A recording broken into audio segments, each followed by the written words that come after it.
Hi, Chelsea. Welcome to the So Thriving podcast. I'm so glad you're here. Lisa, I'm so glad I finally get to meet you. I've been listening to your podcast and following you on Instagram, and I'm super excited. So thanks for having me. Yeah, I'm super excited too. I'm also an outdoorsy girly. So thank you for your support, and I'm really excited to dig into this outdoor conversation. But I start off every episode with one question. You can answer it any way that you feel comfortable, and that is, are you surviving or thriving?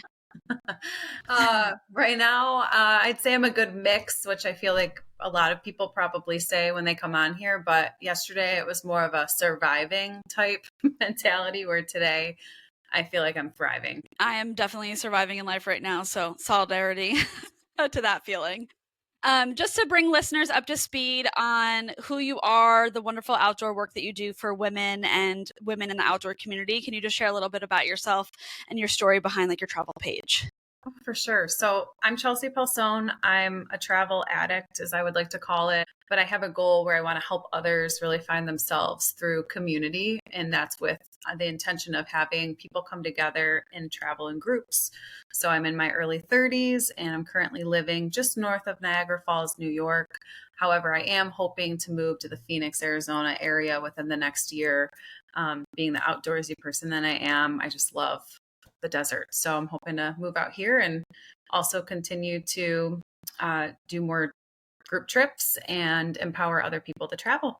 Yeah, traveling is such a unique and I think crucial if people can have the bandwidth, physically, emotionally, financially to do it. I think it's such a good way to learn about yourself and find community. I For think sure. that often as adults and as 30 somethings, we kind of lose a lot of that community and kind of working on your inner child and finding things that you like to do. And then people like that. I am fully in the throes of doing that work. And it's a real thing. And so thank you for the work that you're doing, especially for women and creating a safe space. Not only for women to be themselves, but quite literally hiking and being outside together, because it is a real panic of ours is just being safe. And I'll tell you right now that you'll probably find a lot of like-minded women in Arizona. So you're going to the right place. What's the pull to Arizona? I have family that lives out here, so I've been coming out, maybe twice a year to visit, and I just gravitate towards the desert. I feel better in the desert, even though I live right by Niagara Falls, and it's, I've got two major Great Lakes by me. I've grown up on the water, and I love being on the water. Phoenix, I think too, because the sun is usually always shining and the sky is always blue. A little bit different than Niagara Falls, where it's gray for 6 months of the year. Literally, no lie. If you ask anybody from Buffalo or Niagara Falls, it's gray. So yeah, it's just in the outdoor community here is a lot different, which I really have been attracted to. So I want to be a part of that as well.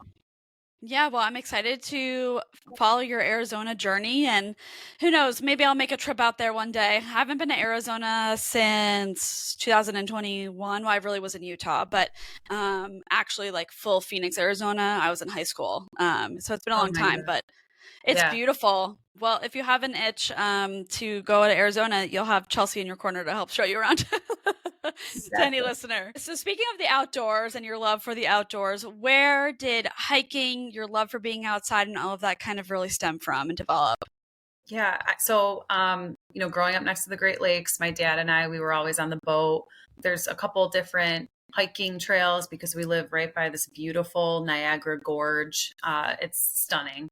But we would do hiking trails and things like that growing up. But once it hit COVID pandemic time was really where I found the love for outdoors and travel. It just exploded even more because I wasn't working. At the time, I had been working for Oakley, which is a major eyewear brand. And it's also based on the outdoors and for people that do sports, right? Well, we got laid off for 4 months. So I figured, well, what am I going to do in 4 months where everything is shut down? I can't really go anywhere. So we did a ton of hiking with friends. We were on the water as much as we could be because we're social distancing. And at that same time, I was getting divorced. And so, I just wanted to be outside, really. And I think that's where it exploded with me wanting to just be in the sun, in nature, in healing. And I just feel better when I'm outside, in the elements of the earth. Yeah. Yeah, one with nature, right?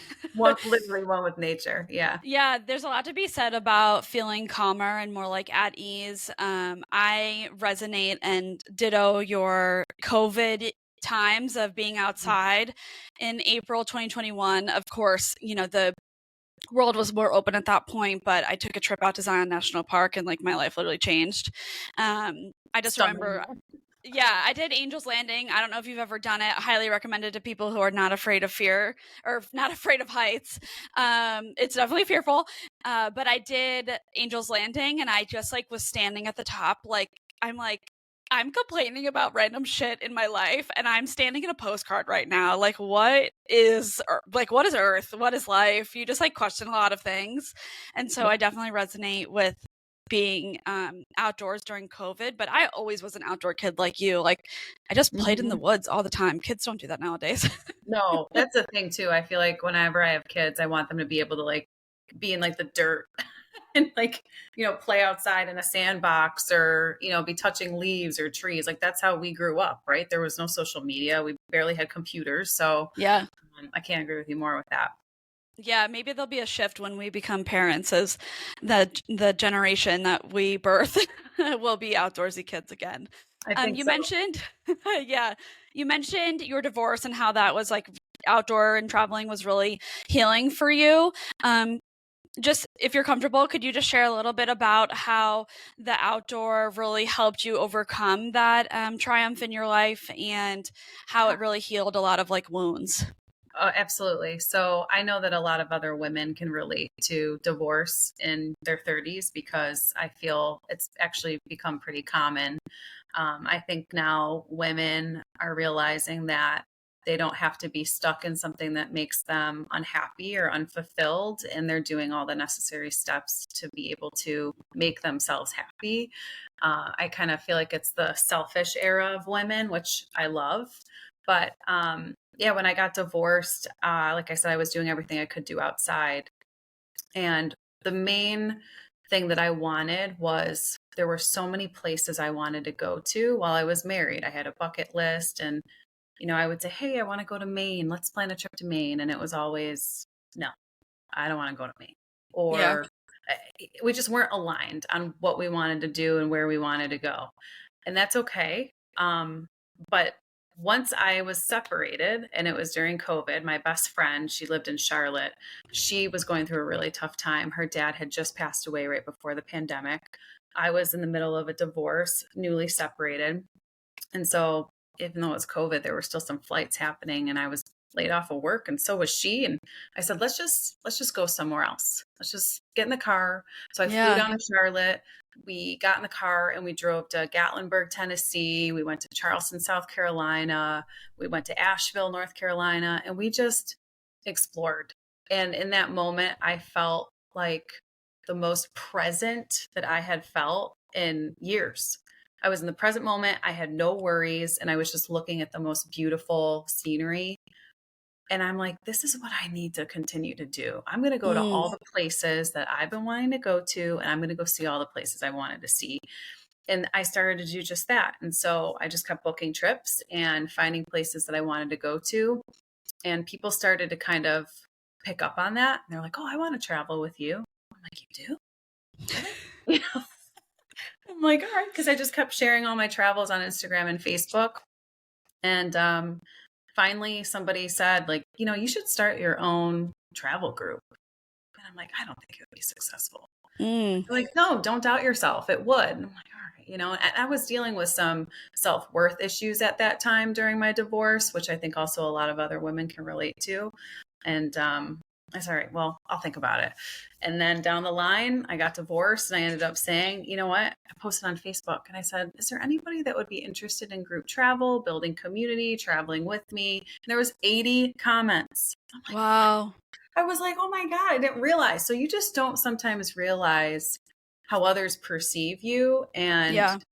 you self-doubt and you question yourself. And I'm so glad that somebody kind of gave me that push. Like, hey, you're showing the world that you took an experience and you made it something better for yourself. You took yourself out of a bad situation and then you upgraded your life. You need to show other people that they can do that too. Yeah, So you went from a surviving moment and made a thriving moment. There you go. It's the exact that's podcast. We could end the episode here. like that. That's what we did. Yeah. Literally. That's why I Yeah. love this podcast. And that's why I've been listening to it, because I'm like, I can relate to this. And I know that there's so many other women that can too, that are in the same boat as us, that, you know, whether they're surviving for a month or a year or a day, but then other moments where they're thriving, and it just should be celebrated. Yeah, and thank you so much for being a consistent listener. I love it. And I'm so glad you're here and get to have your own episode too. So exciting. True. But I loved that you touched on having a friend to just go and kind of rip the band-aid off, and you're like, let's just go explore. Let's see what we can find. I think that a lot of the times in our 30s, especially late 20s and 30s, we're stuck in this box of like work and do this and take care of our kids and like do that and the other thing. And of course, Yeah. there's like life responsibilities that you have to pay your taxes, you have to do like life things. Like, of course, you Right. have to adult.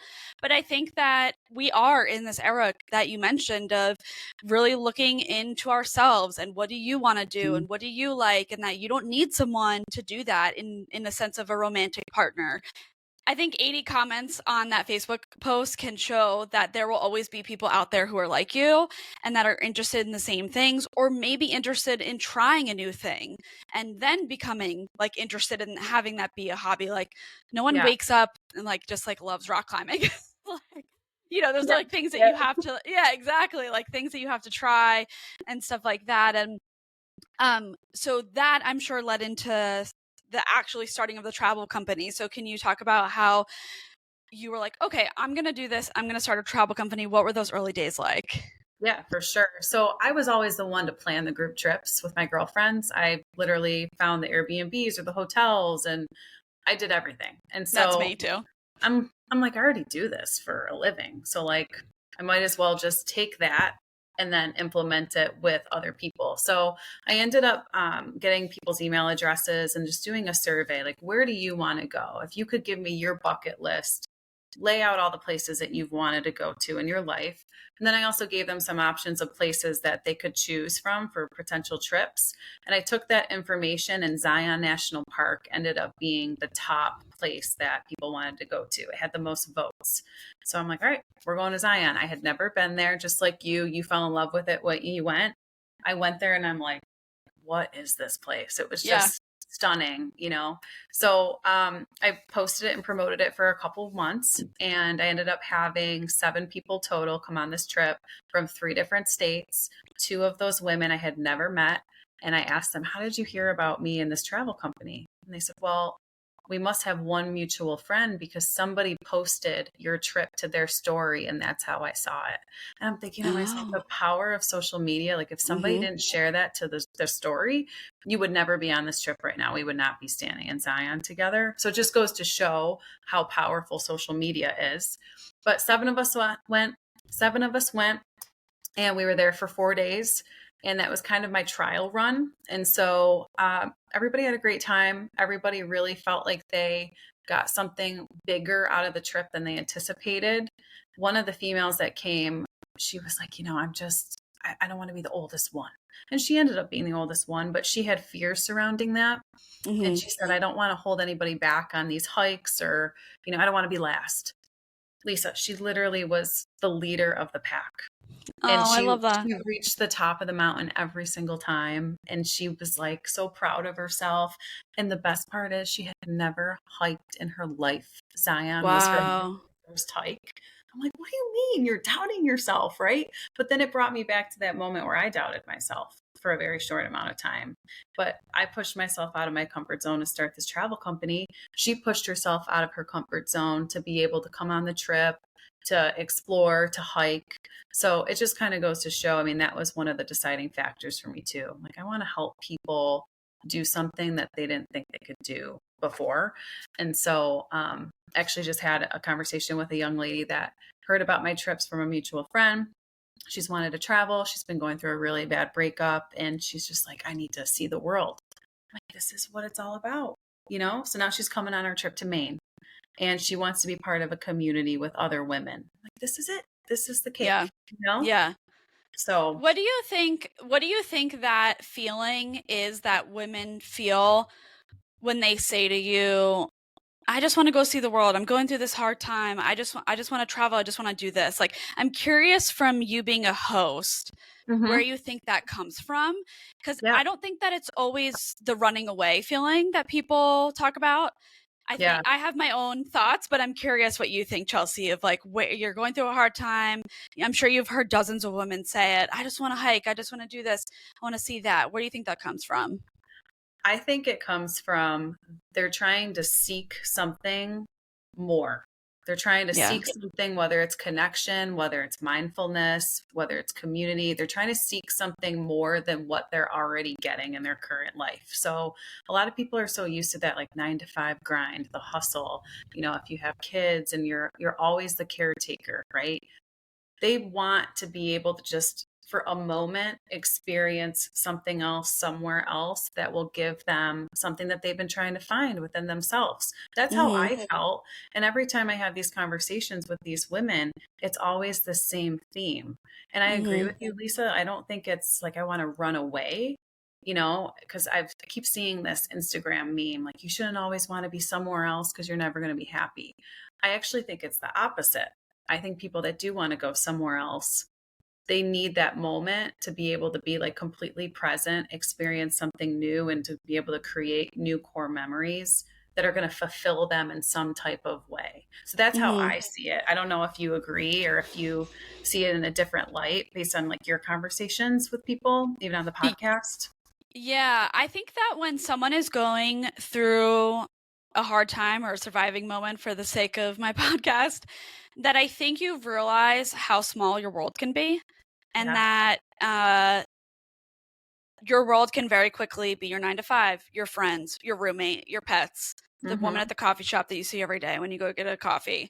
I think that people really look around when you're going through a hard time and you're like, whoa, I I agree. need to like step out of this. I need something bigger than me. But Yeah. then I also just think that to be like a nerd a little bit, the research has shown like standing with trees can make you feel better. Go hug a tree. Yeah, and even standing barefoot in the ground, like grounding. I'm like, what is this? And it's Yeah. healing, right? You're right. The research is there. So that first trip, could you just walk listeners through like the surviving versus thriving moments? Like you planned this first trip, did it hmm all, and not even that, like a national park. There's a lot that goes into that people don't realize.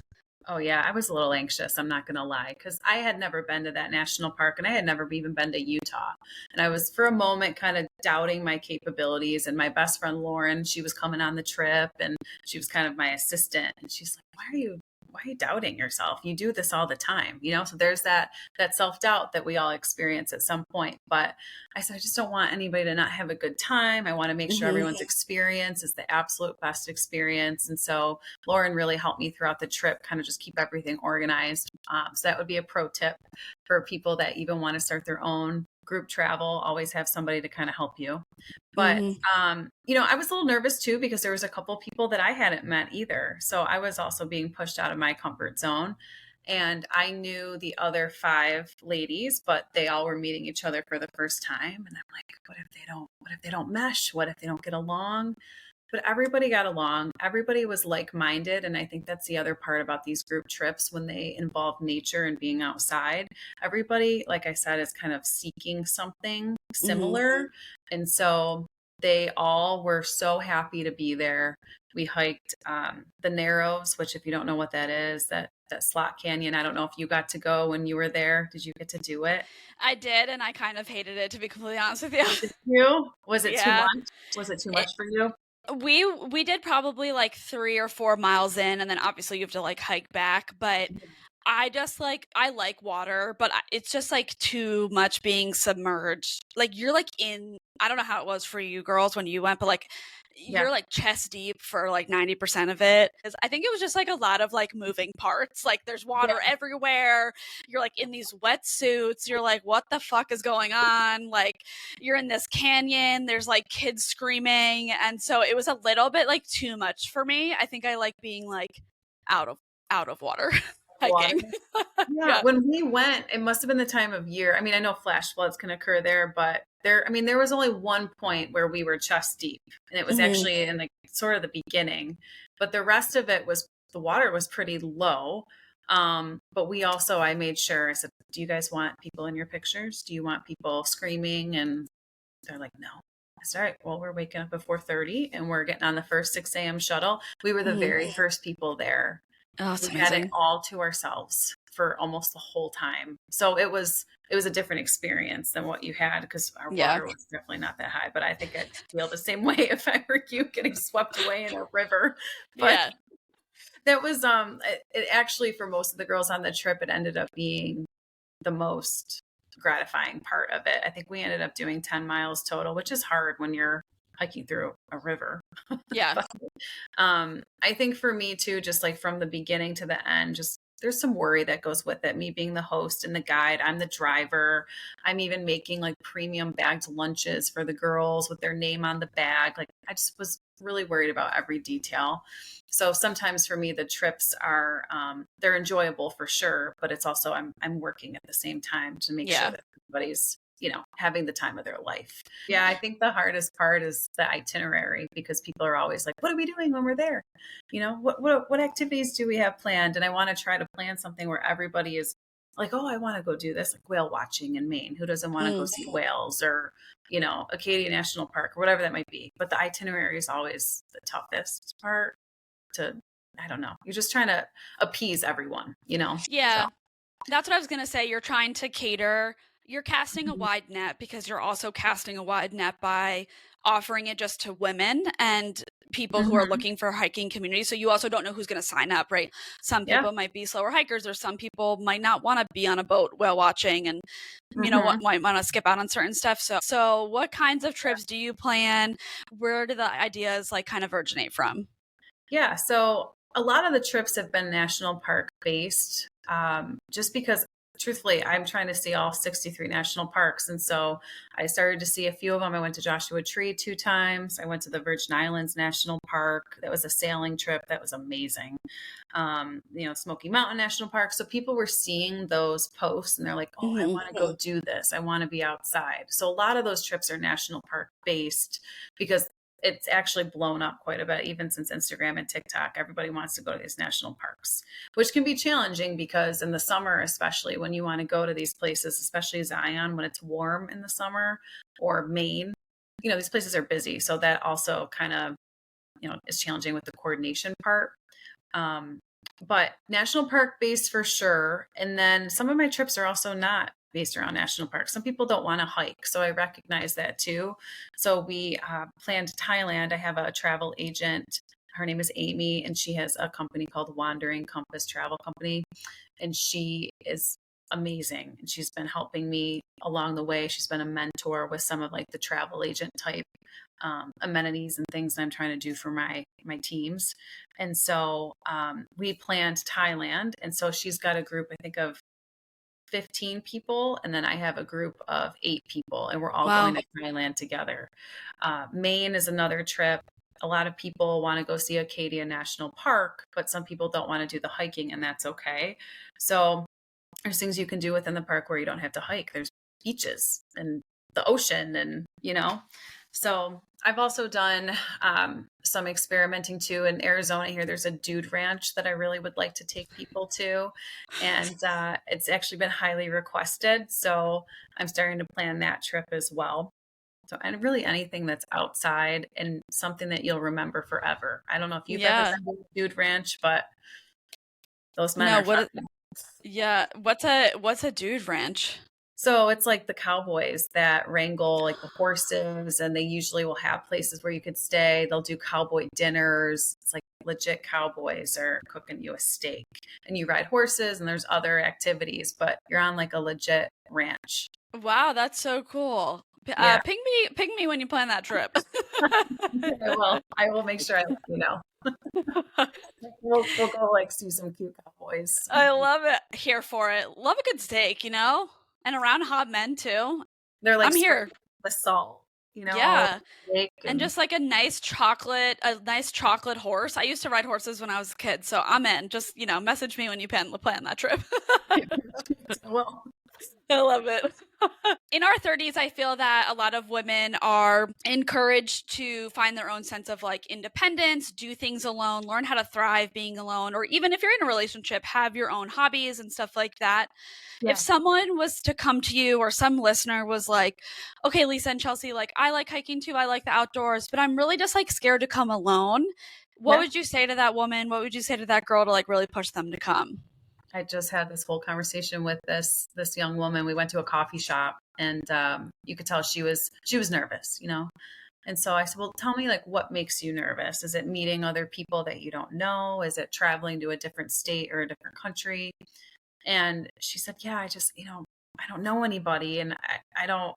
I'm afraid I'm not going to be able to make those relationships." And so I just try to let her know that if she comes on a trip, if she chooses what I like to say, courage over comfort, then after the trip, she is going to feel so satisfied with herself and she's not going to feel 1 ounce of regret because she did something that she wouldn't normally do. She got to go experience something that was stunning with other people that also got to experience it with her.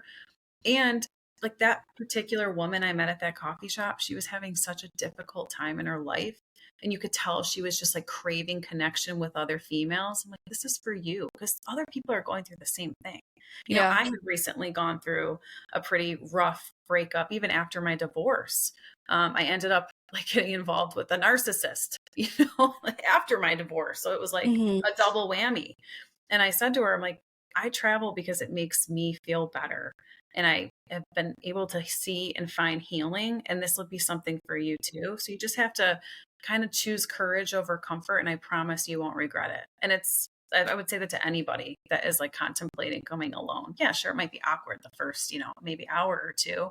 But even for Zion, those 7 women, after the trip, it was like they were all best friends. And I even said to them, after day 1, once you get to day 2, you're going to really be connecting with each other. And that car was like people were singing, they were laughing together, taking selfies together. It's just, you got to sometimes just push yourself out of that comfort zone a little bit. It might be scary, but choose courage every time and you'll make it. I love that. Choose courage every time. What a nice saying. And Yeah. choosing courage over comfort. It is so true. I've never, and I'm sure you would agree, from your own life, I've never regretted doing things that were out of my comfort zone. Maybe I've done Mhm. certain things and been like, glad I did it, not for me again. And that's okay. Sure. You learn Yeah. it that way and you're like, okay, I'm glad I did it. I got over that line. I got out of my comfort zone. Maybe I don't Yeah. want to do this again. But it is the corny saying, and it's actually the background on my phone is feel the fear and do it anyways. I really like live by that. And it's true. You just have to get over the anxiety, your self-judgment, what other people are going to think of you, and just like feel the fear and do it anyways. It's literally like a life exposure. You just have to expose yourself to like being uncomfortable, and you will surprise yourself on how well you do and like cope in situations, but also how well you thrive. So in regards to just like overall surviving versus thriving, that's like the one posing question of this whole podcast. What would Yeah. you say are like the surviving versus thriving moments of just travel in general? Because I can almost guarantee it probably hasn't always been rainbows and butterflies. Yeah, it's not always. I think, sometimes when you're trying to go on a trip, sometimes financials get in the way and you're like, wait, I really want to go on this trip. I don't want to have FOMO and miss out. How can I make this trip happen? There was another conversation I had with somebody today. They want to come to Maine. And I always try to have like, flexible payment plans, or I really try not to charge an arm and a leg because I want people to be able to afford it and not break the Hmm. bank like some of the other tours I see out there. Um, but I think financially, sometimes it can be difficult, but finding ways that you can like, okay, how can I manage this and not come out of this broke, right? Hmm. One time I was even trying to get a rental car and they were like, I need 3 forms of ID. And I'm like, what? 3 forms of ID? I did not have 3 forms of ID on me. I'm like, I have a debit card, I have my license, and I have a credit card. And they're like, oh, Yeah. no, it doesn't count. No, you need a pay stub or I'm like, what? And I've got a whole car Oh, full of wow. people, right? So that was like a surviving moment where I'm like, this is the beginning of the tour. I'm trying to get the car. Like, come on, it just sometimes unexpected things will happen when you're Yeah. doing your trips and whatnot. But I think the thriving moments for me definitely have outweighed the surviving moments. For me, the thriving moments is being able to create a community of like-minded people, whether they're looking for healing because they went through a divorce or a death of a loved one, whatever it might be.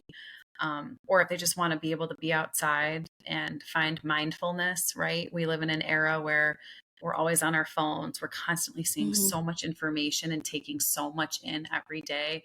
I don't know about you, but sometimes social media for me, I'm on it all the time, but sometimes it's overwhelming. So if somebody can kind of escape that and just be outside in the quiet, that's a thriving moment for me. But really the ultimate thriving moment is once a trip is complete and I ask them, how did it make you feel? Give me your feedback. For Zion, it was my first trip. The only negative feedback I got was that it was hot. But we had to go in the summer Yeah. because we were going to the Narrows, and that's like out of my control. Yeah, That's the yeah, only yeah. thing. So I just want people to be able to go find themselves in different ways and take the time for themselves that they normally would say, oh, I can't do that. I have to go do this. Or make the time for yourself and book the trip. If you've been wanting to go somewhere, do it. I wanted to do that for 7 years and I was held back by a partner. Don't do that. Do not let Yeah. somebody dictate where you're going to go and when. You have to live your life. Our life is so short and fragile. If you've been dying to go to Thailand or wherever, book the trip. Yeah. Thrive.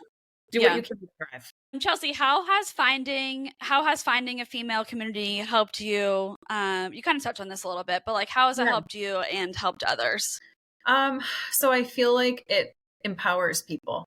It really, that's one of my other favorite things about the group planning and trips with everybody is that I can see the empowerment of when they book the trip, when they're on the trip, and even post trip when they're talking about what a great time that they had. That's probably one of the biggest things I've noticed that I wasn't really fully expecting. I just kind of thought, oh, yeah, we'll go sightsee, we'll do this, we'll do that. But there's so much emotional, um, capacity that I've seen out of these females. And I just think that I'm so proud of them. And I sound like a proud mom, but it's true, when people go out of their Yeah. comfort zone. So, but the empowerment, the networking, um, again, finding people that are like-minded, just like you, that want to be outside, that want to go to a national park, that want to go to Maine, whatever it might be. It's been very gratifying in that way. Yeah, that's such a beautiful response. Anything that you've learned from this experience that you would love to share with listeners? I would say, heartbreak can change you as a person, and it's really up to you to decide. Is it going to make you colder or is it going to make you be inspired to make a positive upgrade in your life? I think we all experience heartbreak at some point, whether it's, a divorce, like I said earlier, the loss of a loved one, could be a loss of a friend, whatever it might be. We all experience grief in different ways. But I think how you take that and transform yourself and your life is the most important lesson that you'll learn. I mean, I look back at my life 7 years ago and I was a very unhappy person. I had no energy. I rarely smiled. I would try to be upbeat and positive and joyful, but I didn't like where I was in life. And so I could Hmm. have stayed in that situation, but instead I had taken, my own advice and I chose courage over comfort. I mean, I literally have the word courage like tattooed on my wrist for a daily reminder. Just because of my experience that I went through with my divorce, but you have to be able to have that courage to be able to make that change so that you can live the life that you want because you're ultimately, yes, like fate and destiny are huge parts of our lives every day. But I've always said you're in charge of the life that you want to create. So if you want to travel and you want to go see the world, how are you going to make it happen? It's up to Yeah. you. Nobody's going to come on a horse, and Prince Charming is not going to ride up on a horse and save you. And Maybe on Dude Ranch. maybe on a dude ranch, that might be possible, but on a brown horse, with a cowboy hat. But typically, like, you have to be the one to kind of save yourself. And sometimes it's a very difficult and daunting task, but I have done it, and I am so grateful and proud of myself that I was able to do that. I literally picked myself up and I said, nope, we're not living this life of sorrow and heartbreak. We're going to move forward. And, when I got divorced, I got a lot of shame from certain people. They're like, oh, you didn't even try counseling, or you didn't do this, or you didn't do that. Or, I got married in a church, and a lot of people were just upset with me and my decision. But there were also a lot of people that were celebrating my decision, that knew that I was not myself. And I remember when I got divorced, somebody said to me, "You're back. Chelsea, you're back." And I was like, I am? I didn't even realize. So I just think that it's so important to be able to do things that are going to make yourself happy. And if that is travel, do it. Book the trip. Don't wait for anybody else. Make yourself happy. If you're in a bad situation, toxic relationship, especially when you're in your 30s, we don't have any time to waste. We've got things to see and places to travel to. 30s are not a time to be in that toxic relationship. And I know it's easier said than done, but we all deal with it, So that would be my final advice: to choose courage over comfort and make yourself happy, and do the things that you need to do in order to be your happiest, most fulfilled self. Chelsea is building a wonderful community of like-minded women who enjoy the outdoors. Well, any listener that is interested in going on a trip, you'll find me on Dude Ranch, maybe in a couple years with Chelsea. Chelsea, thank you so much for coming on the So Thriving podcast. I loved this episode. I'm so excited for everyone to be encouraged by this episode. And if you're listening, get outside. It's healing for the heart. Do it. Thank you, Lisa. Thanks for having me. You're the best. Thank you so much for listening to this episode of So Thriving. I hope you took some helpful information away from it and are feeling inspired. If you know someone who is surviving or thriving and would benefit from hearing this episode, feel free to send it over to them. Remember, sharing is caring. To leave a review or rating of the show, head to Spotify to follow, rate, and let me know what you think. All information about today's episode, guest, and podcast social handles will be in the description, so don't forget to follow us on social media to stay up to date.